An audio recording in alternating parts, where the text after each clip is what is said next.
So welcome everyone to this webinar on writing and teaching cartoon cases.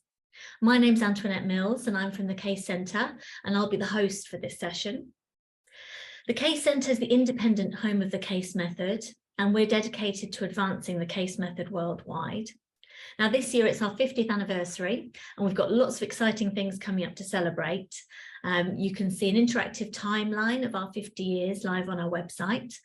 And in June, we're going to be revealing the top 50 cases of the last 50 years. So that's going to be really exciting.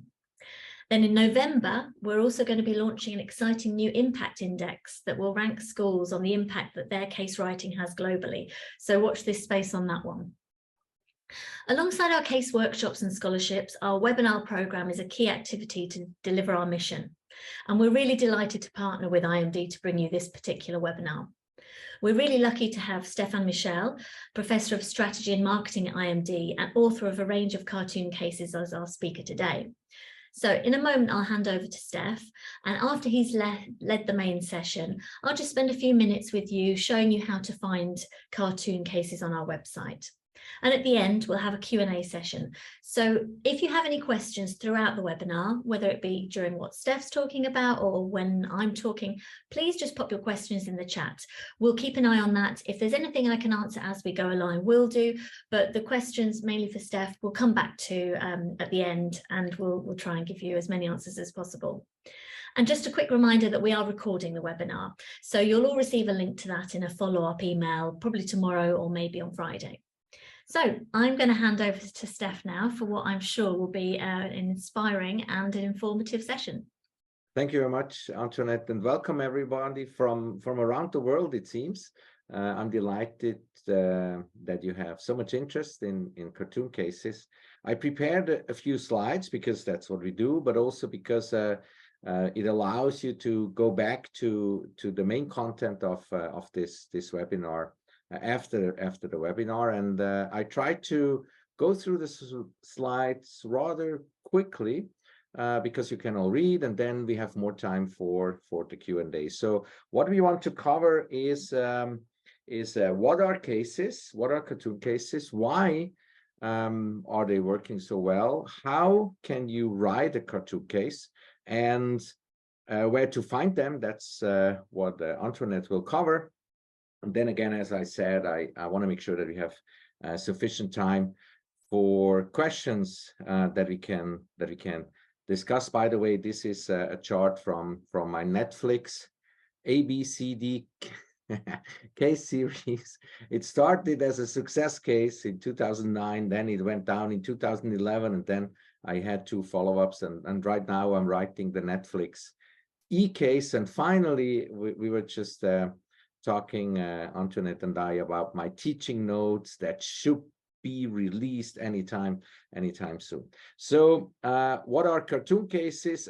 I don't spend a lot of time on this. Today we talk about this on the right side, cartoon cases, because when I first Googled them, what appeared were the cartoon cases for your iPhone. So I'm sure that's a lot of interest also in that product, but today we talk about case studies that are mainly visual, and why are they so successful in the classroom? I put together some quotes, and then I share with you some of my experience as a faculty, first in Switzerland, and then at Thunderbird in the US, and now for the last 15 years at IMD in Switzerland. Cartoon storybooks cases or cartoon cases stimulate empathy, compassion, while they're boosting creativity, imagination, and exploration. So it's a format that evokes different emotions than a full text text case. What are they? I think they require some kind of artwork that is visual. I don't make, and I'm not an expert in distinguishing between comics and cartoons and paintings and drawings. It's a case that really transmits the situation more through a visual description than through a text description. And I asked Virginia if it's okay if I cite her here, and she said it's fine. So thank you for that, Virginia. And another point is a visual artwork may be packaged together with a traditional case study. So you can have some parts in a cartoon case and then an appendix, which are tables. I don't do that. I really want to stick to visual frames when I write a cartoon, but it's possible to have both in the same case study. Thank you. Yeah, I saw Virginia is on the chat as well. So next time you teach me what I miss. So thank you for joining today. Why are they successful? And again, this is based on a research method that I think we sometimes use. It's based on a sample size of 1, which is me. So what I learned in teaching and writing and teaching cartoon cases is, first and foremost, students read them and executives read them. And I've been in places where you want to open a session, you have students from all over the world or executives, and you have 5 of them who know the case better than you, 10 of them who glanced over it, and 15 who just arrived from an airport and have no clue what the case is about. And teaching such a session is very hard. If I know that no one read it, I can do it. But if I repeat the case, then those who read it are unhappy, and those who didn't read it still don't get it. So the cartoon case is a way that, just for the nature of it, people are curious. So if you send them a cartoon case, you can assume that they read it, which again is a great way to open a case discussion. And the second thing I like about cartoons is they convey a message between the lines. I just go back a few slides. This is a picture from my very first case about the esoteric client. Now, and it says Roger Brooker proved to be difficult to deal with. I mean, it's just one sentence, but just the visual expression of his face puts you in the case in a very simple way and very easy. And I think that there is a lot of power in there when you do this. And when you teach cartoon cases and when you write cartoon cases, you show that you are innovative. And our executives, they have been at almost any business school you can name, and so they come to us and they see something different, which I think is important. It's engaging, but you also send a signal that you are innovative in your pedagogy. I think they are more memorable and engaging. At least that's what I hear. When I was teaching the Grameen case to executives at GE in Crotonville, they never saw a cartoon case before, and it just stuck. The idea of, wow, I now understand what Grameen did. And I think if this was a full text case, it would have less of an impact. And cartoon cases appeal to all learners, I think, but especially to visual learners. And as you know, there are different learning styles, but with a cartoon case that has some text in it, you can really make this approachable and accessible to a lot of different learning styles at the same time. How can you teach and write the cartoon case? That's the second part of the session. I will keep it short on the teaching part, and I will explain a little bit more on the writing part. The teaching part is short because I think it is not, when I teach it, it's not fundamentally different than when you teach a full text case. And I know there are a lot of webinars and other resources available at the Case Center, so I don't need to go into that. Also, I would love to, but we don't have the time for that, of how to teach cases effectively. But one advantage is, if your case study is short, like mine are typically 4 pages with 24 frames, when they are short, you can assign the readings during a class session. And this is sometimes valuable when you wanna have, like in Netflix, I can assign the first two cases in advance and then hand out the C and the D case during the class.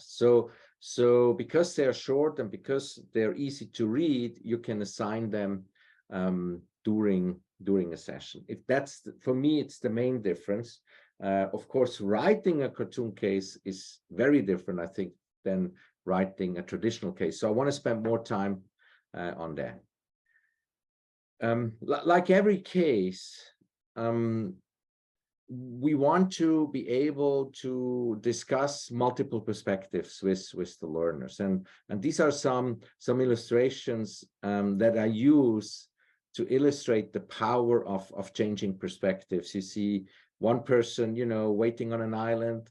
Finally, he sees a boat. He kind of, yeah, you know, my dream comes true. I see the boat, and the other person on a boat, lost in the sea for days and weeks, finally sees land, and both are happy. So this is really what we always try to have in a good case study, is different perspectives. Or this is another visual explanation of what it means to take different perspectives. If you ask two people, you know, what they see when they see the cylinder, someone would see, well, it's a square, and someone else would see, well, it's a circle. But of course, both are right, depending on the perspective they start with. So just to give you an idea of what I recently did with one of my EMBA classes, I gave them a one-page article only about Yumi. I have to admit, I have no clue about the company, right? So before the session, like 3 days before the session, I go on the internet, I look for an interesting case.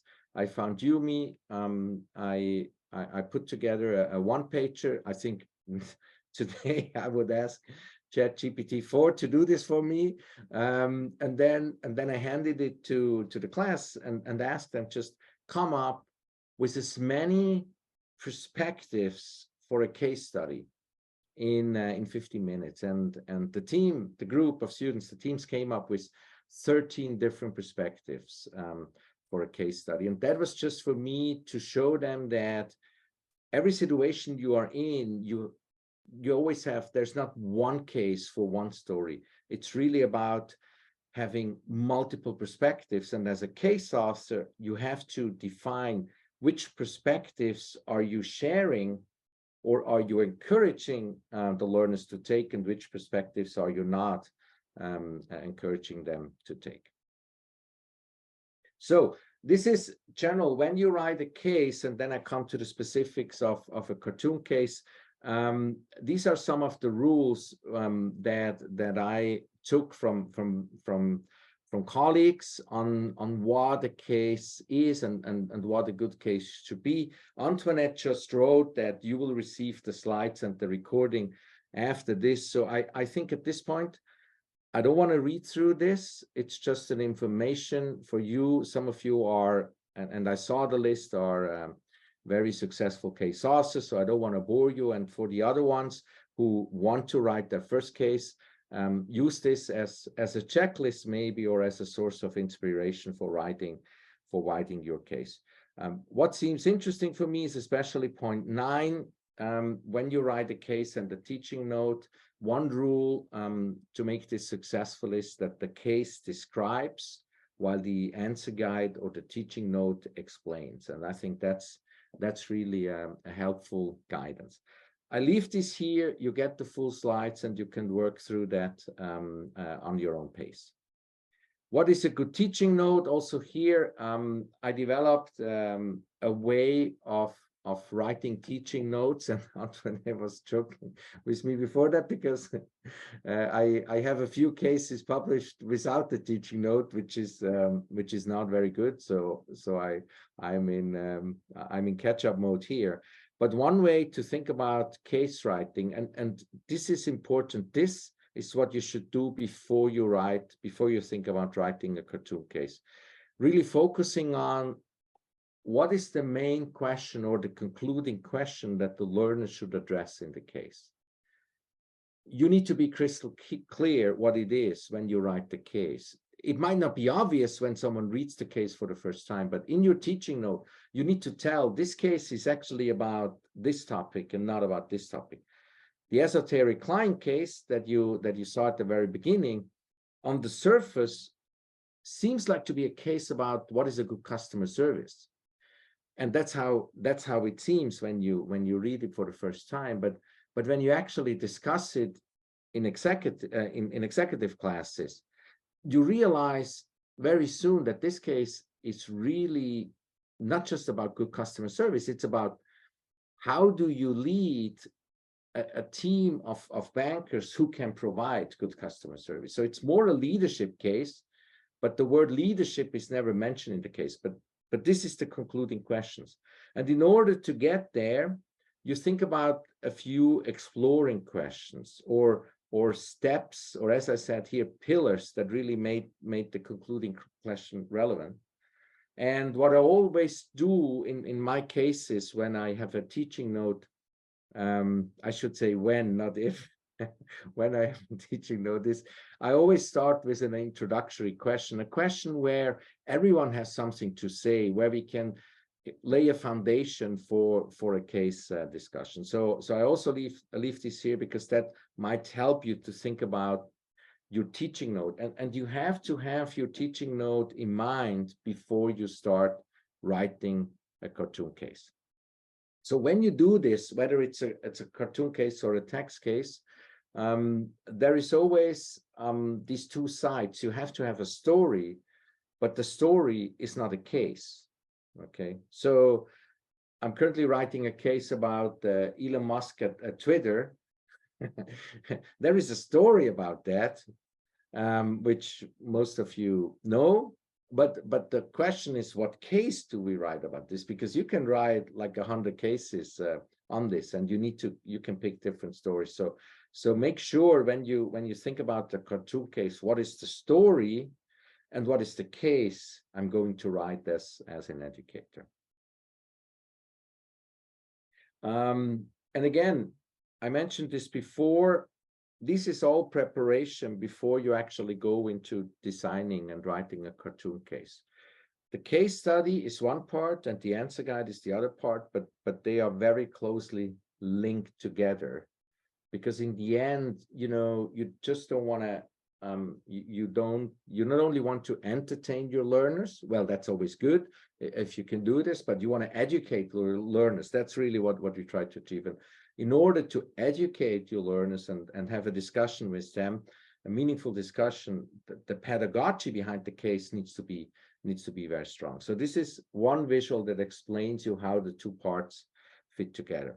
And I think here, what you really see, and the previous 5 or 6 slides are a preparation that the homework that you have to do before you think about, how can I put this into a cartoon format?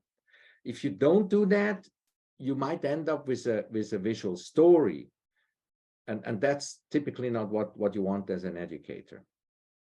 This is another way of showing the same thing. When you elaborate this, your wall should look something like this. You have some facts on the left side, and then you decide, how do I put the facts into a case, and how do I put the explanations into an answer guide? So that is, I think, an important way, or a good way, to develop a case before you actually open your laptop and start typing. And by the way, this is a random shot on Post-it, so don't try to figure out what I was trying to do here. This is not an actual case study picture.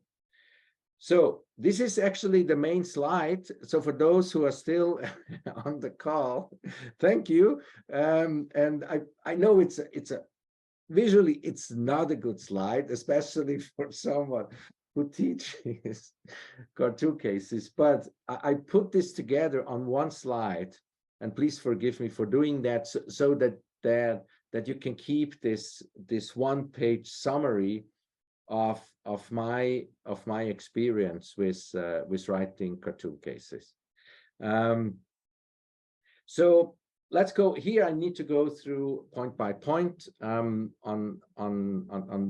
the different steps. First, ensure that your case is suitable for a cartoon. That means it shouldn't have too many tables and it should have a visual potential. So a visual potential could be a protagonist or the product or cities or brands. So naturally, my Grameen case is very powerful. If you read about Bangladesh, that's one thing. But if you see the drawings, if you see how the Grameen representative go to these rural villages, talk with female entrepreneurs, if you have this as a cartoon, as a visual, it's much more powerful. And the Netflix case as well. I mean, Netflix, works with a visual medium. So this is an invitation to write a cartoon case. The next thing is, after this webinar, don't reach out to an illustrator yet. Really make sure that you have a draft of your case and your teaching note, because before you go and seek an illustrator for that. It's often very frustrating for them and for you if you don't know, what the deliverables will be, what you really want to do. So I hope that you get excited or even more excited after this session. But don't just, ask an illustrator to write a case with you. It's your job as an educator to prepare for this. And then when you are ready, find an illustrator, and there are a few things or few sources. The two sources I use are the job boards at local art schools. This is where I find the illustrators I'm working with.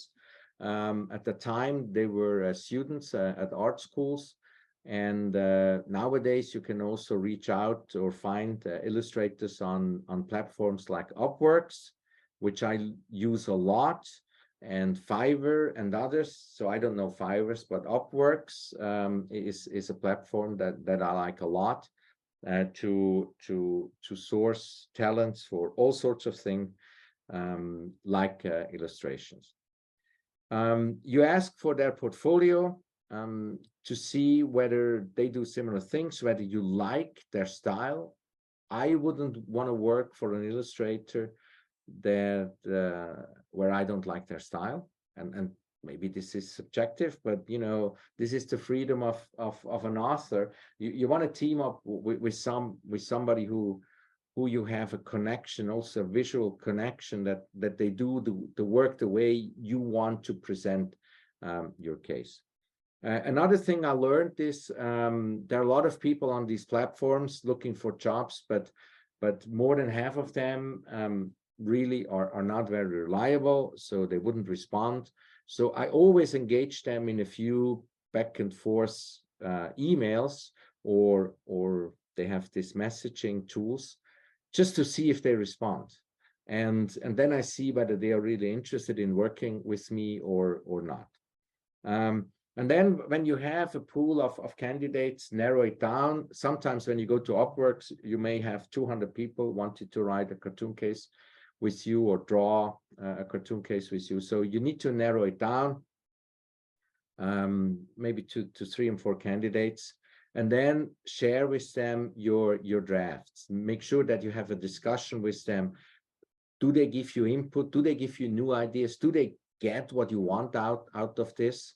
And then when you pick 3 or 4, you may decline 50.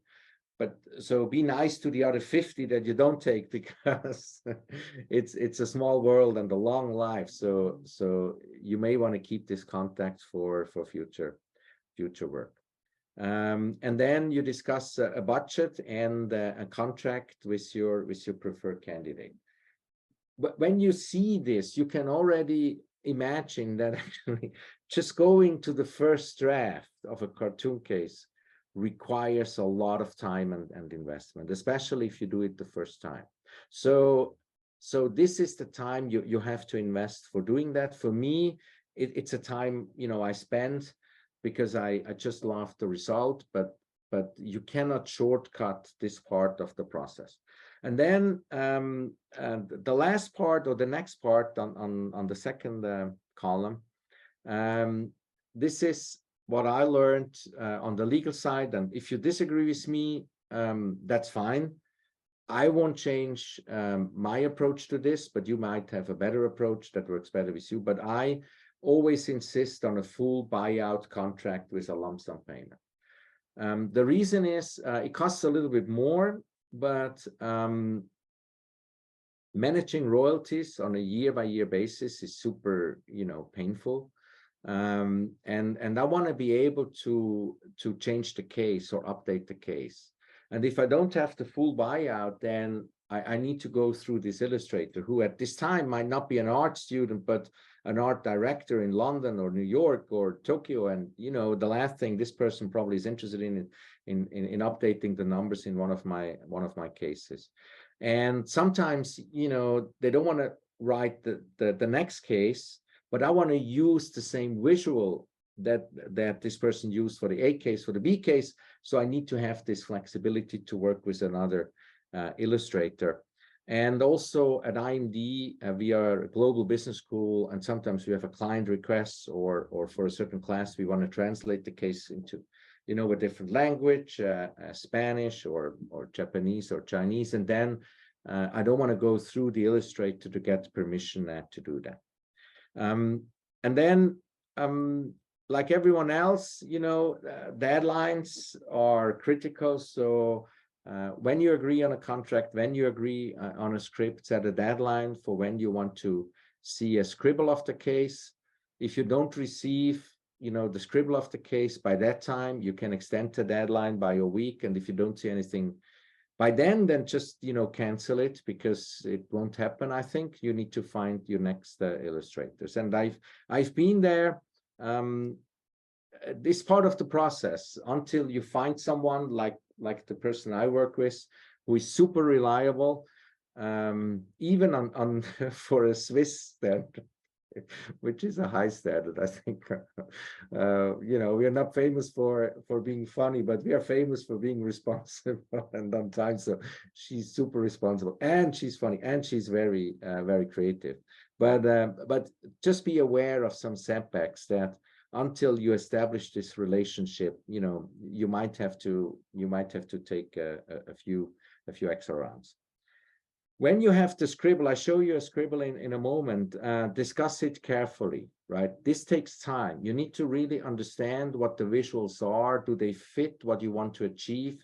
There's no shortcut, because the time that the illustrator spends is after the scribble to go to the final drawings. So here you need to be really clear together that you know what the case is going to look like.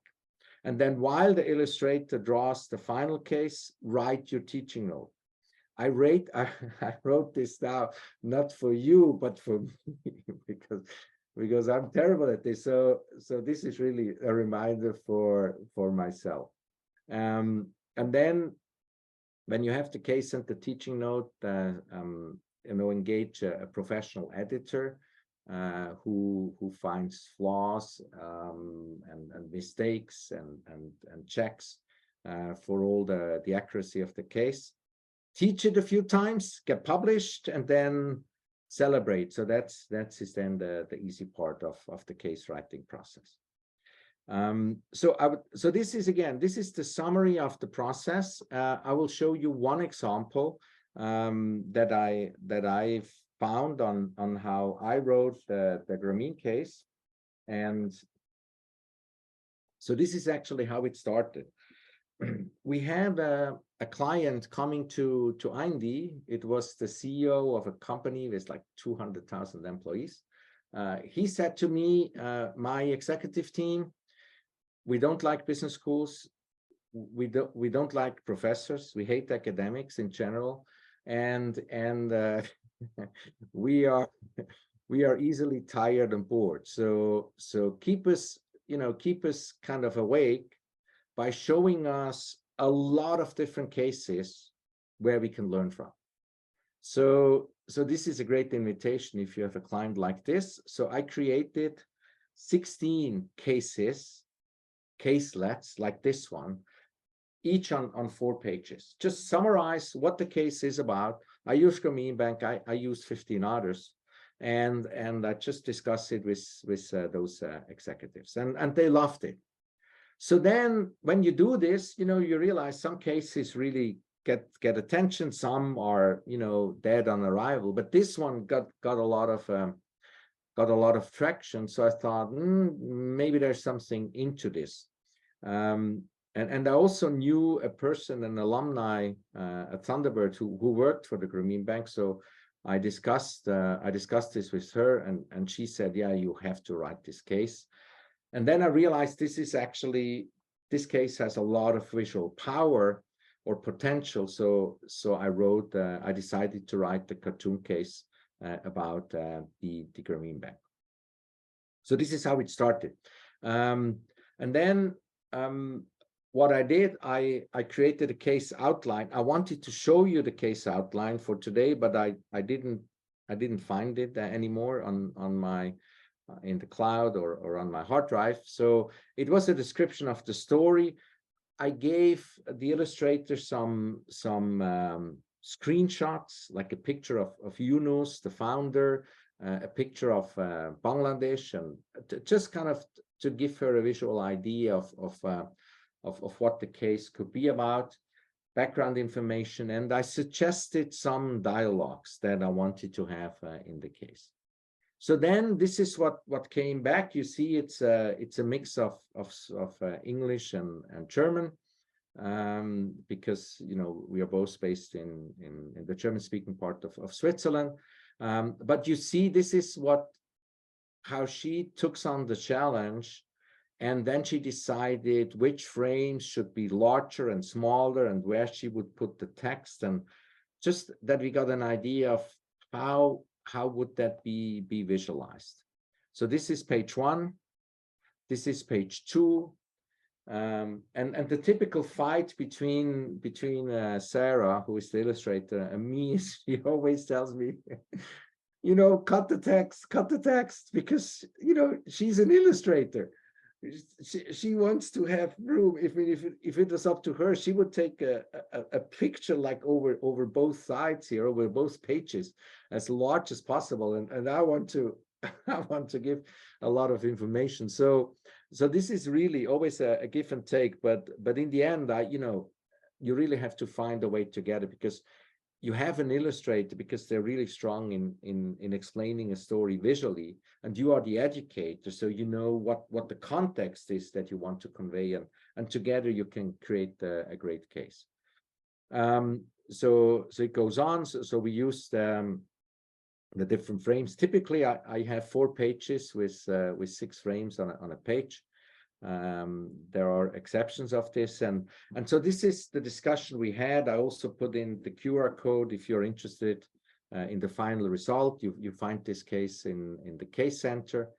I think I have not yet published the teaching note, but if you want my unpublished teaching note, just send me an email. I will now release the teaching note as soon as possible.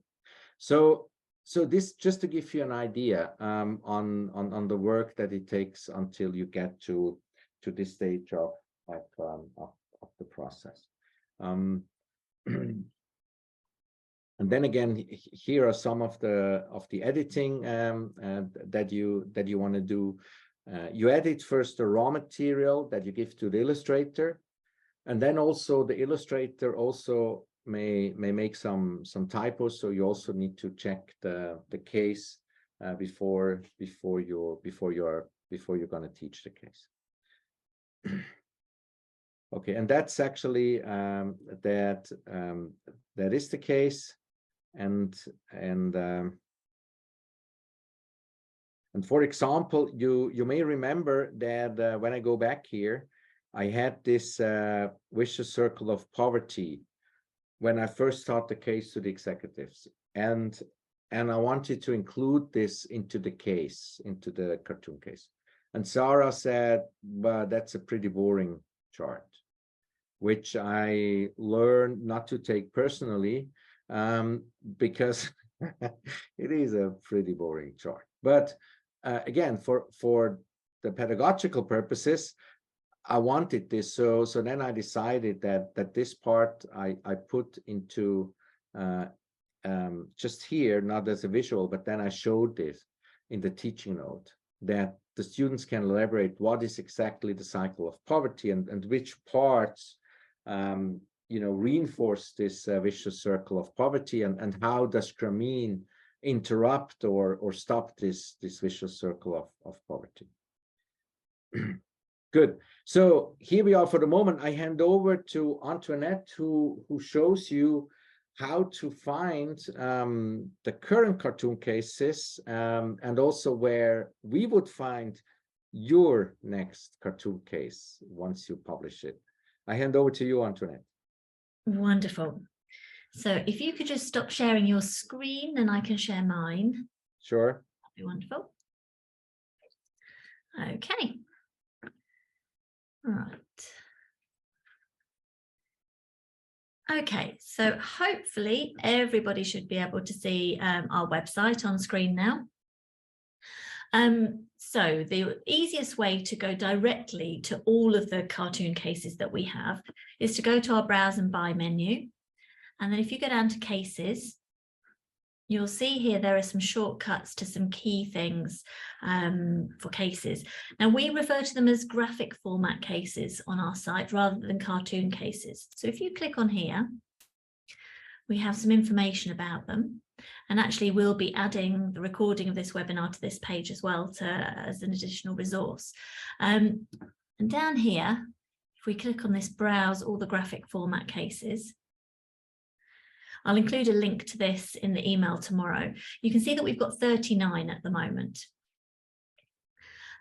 They come up in the order in which they were most recently added. So actually, Stefan's Netflix D is the most recently added cartoon case there. But as we scroll down, I know that Becca's been contributing in the chat, and you can see some of her cartoon cases here, Exit Strategy and Things Fall Apart.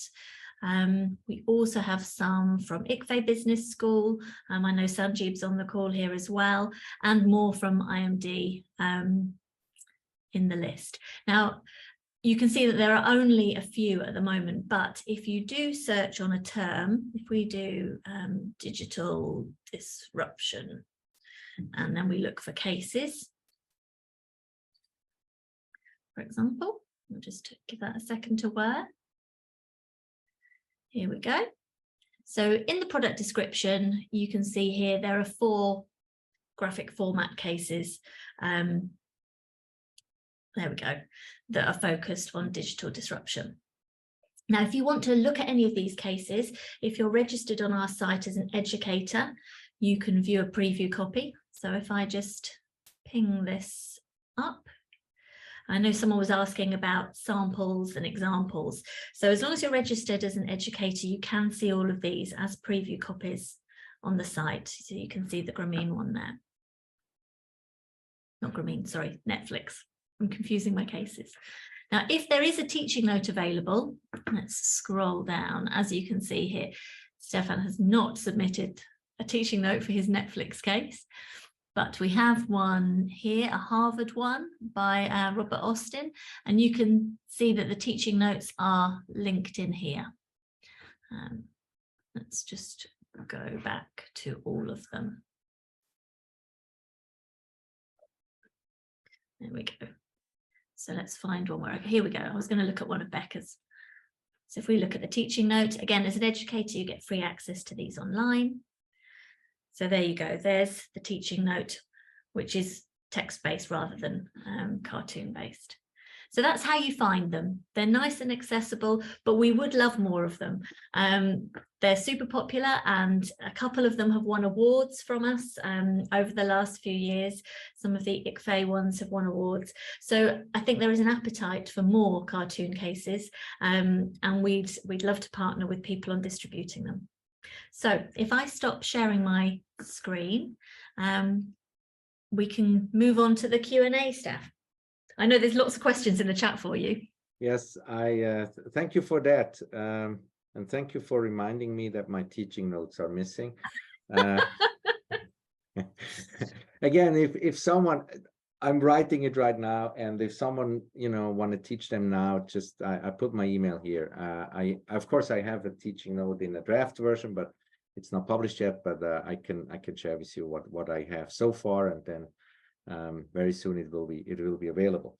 So I went through the chat board, and so I tried to answer a few of the questions. If I miss some, we still have some time to get back to them.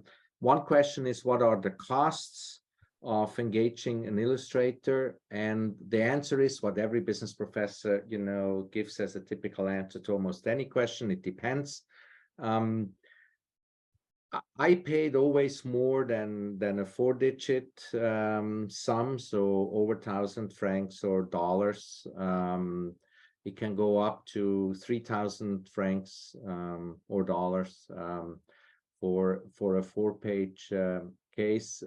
I'm sure you find people who do it, for less. Again, you shouldn't think in 4 pages. You should really think in 24 frames. And if you want to pay them, $30 per frame, you are at $700 or $800. And I think it's up to you on what you want to achieve, what budget you have. I think it's money well invested if you have someone who really helps you to make your teaching material stronger and doesn't take away from that.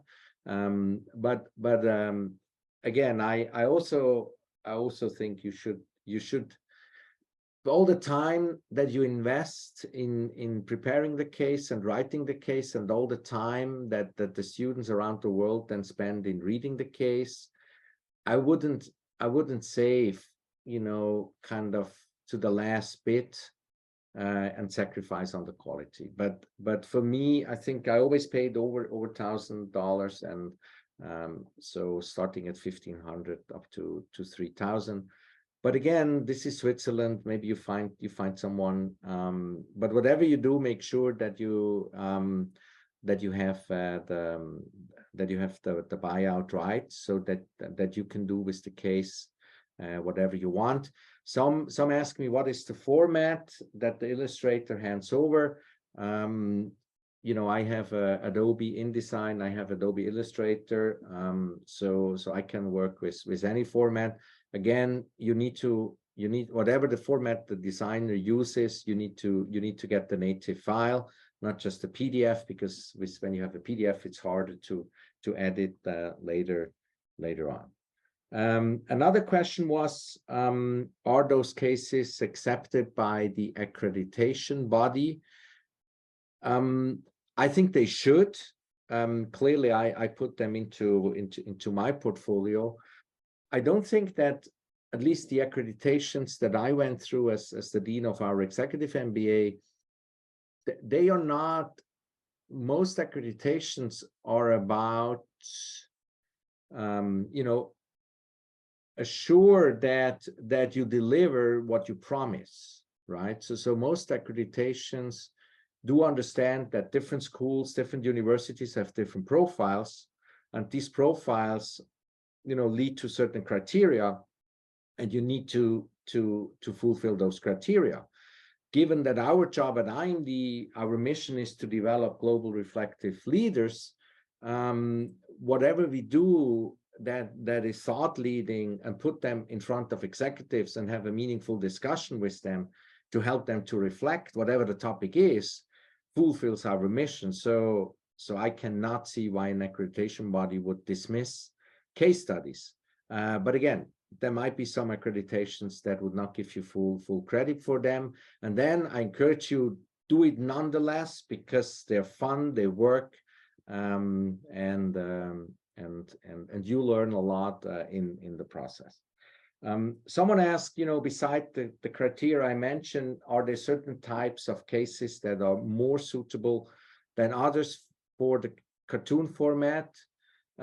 Clearly, again, cartoon cases work well when you have people talking to people. And these are typically leadership cases or customer service cases or cases about team dynamics, because you can add so much into a dialogue when you show the people, you can show the body language, how they sit on a chair, their face when they talk, or a sarcastic smile. You don't need to say it. You can show it. For those situations, they work well. Somebody asked, well, how do we ensure that the protagonist is not stereotyped? Well, we live in a different world now. Of course, if you use a protagonist, if it's public source, and you can use the picture, it's you have the clearing rights, then that's the price of being a celebrity, I think. If you use a protagonist, or someone who is not a public figure, then you need their permission and in order to publish the case. Of course, you need to be careful on how you represent any protagonist, and you might fall into the trap of showing someone with certain features that is considered offensive. So I think that's just something you have to take into account nowadays, for all the right reasons. Yes, I would. So are they? Somebody asked, are they not considered as light, or not taken it's very serious? I don't want to be at a place where educating people is always serious, right? I mean, learning works if people have an emotional or in an emotional state to listen to you, to discuss, to engage. So engagement is important to me. But yes, if you want to teach undergraduates work through the night on 3 different cases and want to test their analytical skills, give them 20 pages of exhibits to find the one number that doesn't make sense, I would go for, again, a case that has those formats. But I never came across the feedback that someone said, well, are you going to dummy us down? Do you think we cannot read? It's like in my 20 or 30 years as an educator, I've never saw a feedback in my whole life where someone wrote, I want more PowerPoint slides. So that just didn't happen so far. So I think that risk is low, and I encourage you to try it out. These were the questions I saw. Now we have 26 more comments. So let me quickly go through them, and maybe if you have a question, Antoinette, or if you want to answer one of them, please go ahead. I've answered a few in the chat already as we've been going along. There was one from Pat Danahay about, have you fictionalized any of the stories or cases? Yes. So the Grameen case is a public case that despite the fact that I had access to a co-worker there, I didn't use any of the information she gave me. But the esoteric client is about a bank client in Switzerland. So, our reputation here.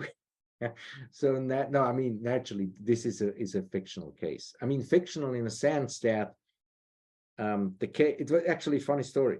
So this is a case about a very difficult client, an esoteric client who is rich.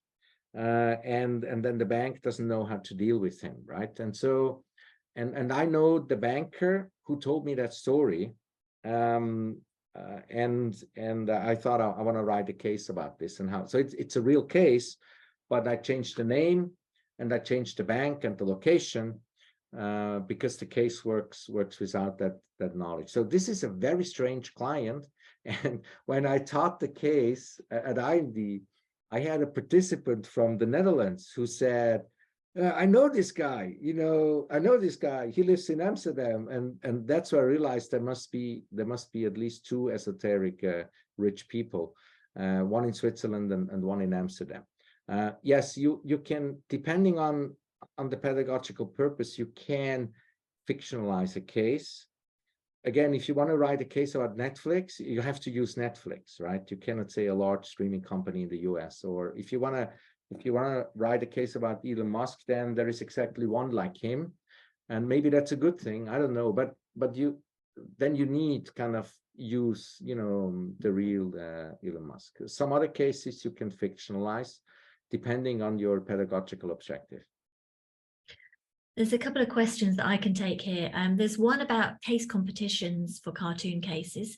We don't run any specifically for cartoon cases, but you are very welcome to submit them to any of our case writing competitions. They've won our compact case competition before, because often, like with Stefan's, they're a bit shorter, but we would consider them equally for any of our case writing competitions. So if you write one, please do submit it.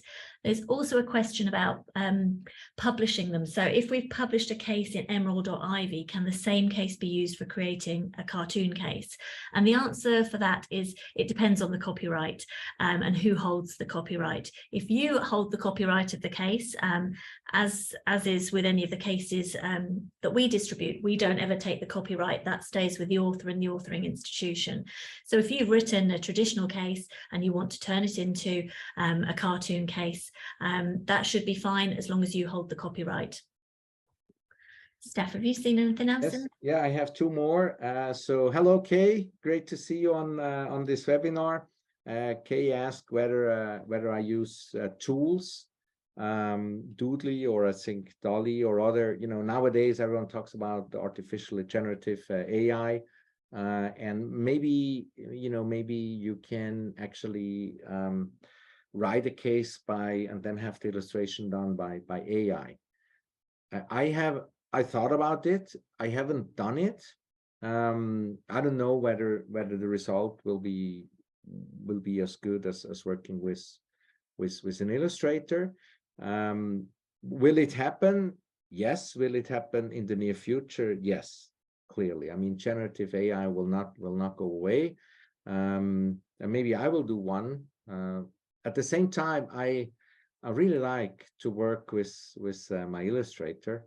So this type of collaboration, I think is valuable to me. But you know, these are strange times. Maybe my next case, I hire an illustrator, and all he does is use generative AI and charge me for it. I don't know, but I haven't done it. But I think it will happen.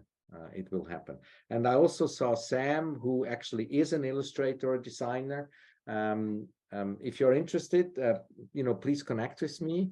I can, you know, show you some of my projects and make yourself available as an illustrator. Reach out to faculty who write cases. Like you find, you know, that's the beautiful thing about the case center. You see who published a case, and these are case authors, so you can reach out to them.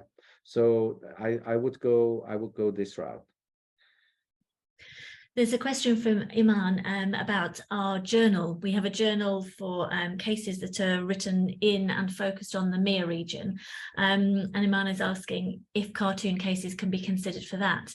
Now, I'm not actually responsible for case focus myself, but I think in the T&Cs, there should be no problem with cartoon cases being submitted for consideration for that. I'm sure if I'm wrong, my colleague Lizzie, who's on the call, will correct me in the chat. But I think that would be absolutely fine, and would be interesting to have some cases like that in the journal. Thank you, Antoinette. I also try to answer Pat's question. How long does it take you to write and produce a cartoon case? I think it takes a couple of months. You have an illustrator in between. Typically, you need less text, and depending on the story you are writing, you can write it fast. But there's no shortcut in a good pedagogy and teaching note behind this. So I don't think why it should take much longer or much, you know, or whether it should be much shorter. What I would like to share with you also, I published a book recently. I didn't want to bring it up, but it's, it's a marketing book, so I'm kind of obliged to do some marketing, but that's not the point where I shared to you. I used my cases in my book, and I think so. I have 3 of them: the esoteric client, and I think the Grameen case, and the Formula One case, and it just adds.